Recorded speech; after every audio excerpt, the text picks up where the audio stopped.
welcome to the third episode of Tackling Sports Sponsorship. Now we officially have a name. Once again, Jason and Alex, myself here for the third episode. So we're going to be sort of talking about two different things today. The first is why use athletes. So why would a brand choose to work with an athlete for promotion, to promote their product or service?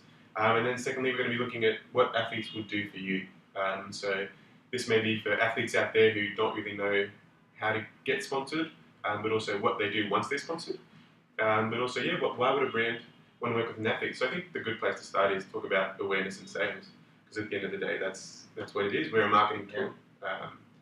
We're influencer. Do we fall under the influencer marketing category? So athletes are influential. Yes. So I don't want us to mistake influencer marketing for athlete marketing, because it is very different. I'm sure you'll see other influencer marketing platforms and it's a famous blogger or a famous foodie or someone, if you say their name, you have no idea kind of who they are.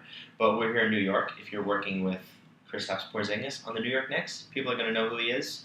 You do things with that content he creates for you, or any professional athlete, you could then reuse it. So yes, it is influencer marketing, but I would say it connects with your potential consumers a lot more than typical influencer marketing. Yeah. But yeah, so I agree. You like how I danced around that question? question? Yeah, perfect. That was really good. I think at the end of the day, in an aspect, it is influencer marketing because, as you said, they are influencers. So they've got that following, be it in social media, real life. They've got a dedicated fan base. So Jason here's a Phoenix Suns fan for some reason. Die Hard. Not doing too well. See that win versus the Sixers last night? I did, yeah. It was a playoff 5 in Phoenix. I loved it. Booker. Obsessed, yeah. Yeah, so for example, Phoenix isn't one of the biggest cities in the US, so not too many, you think, celebrities or traditional influencers would live there. So the biggest people in Phoenix would be maybe the Phoenix Suns or members of other sport teams that play out of Phoenix. Yeah. So in a lot of the smaller cities, maybe New York and LA, maybe Miami, the only sort of examples of cities where celebrities would be the main influencers. But yeah, so we're looking at that. Credibility and dedicated following, as we said, is a big point. You're not reaching out to someone who just has a lot of following because they're good looking or because they cook very well.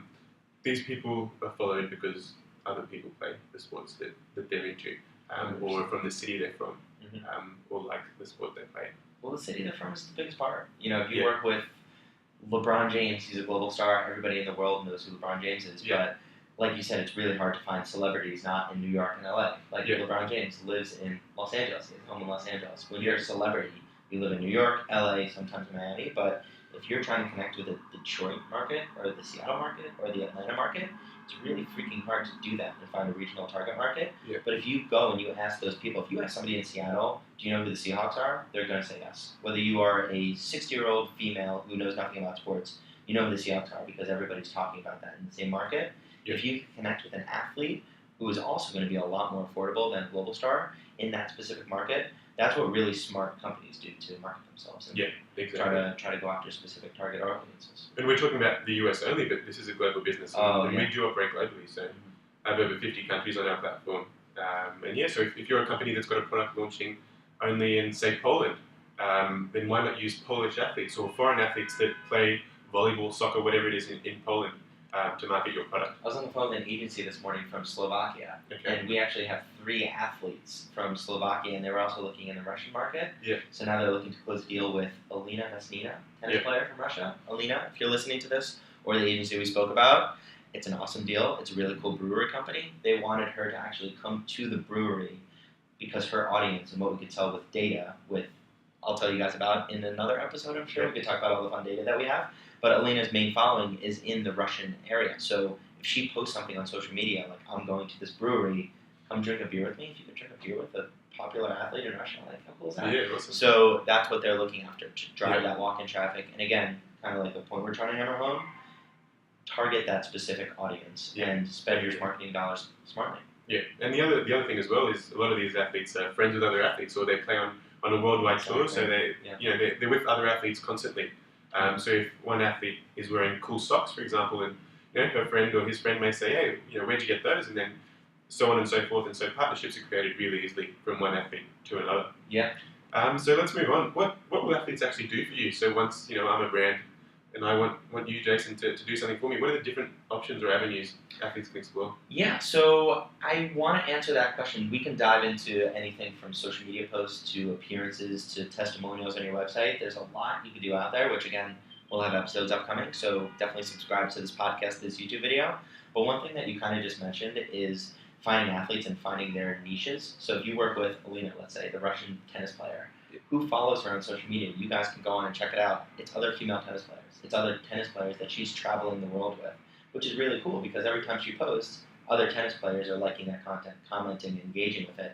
So if you think your product would be good for a specific market or a specific personality, the way you can get into that easily is work with one athlete, let's say Alina, and now if she likes your product, if she's using it, if she's benefiting from it, why not work with all female tennis players all over the globe? Because she's not an outlier.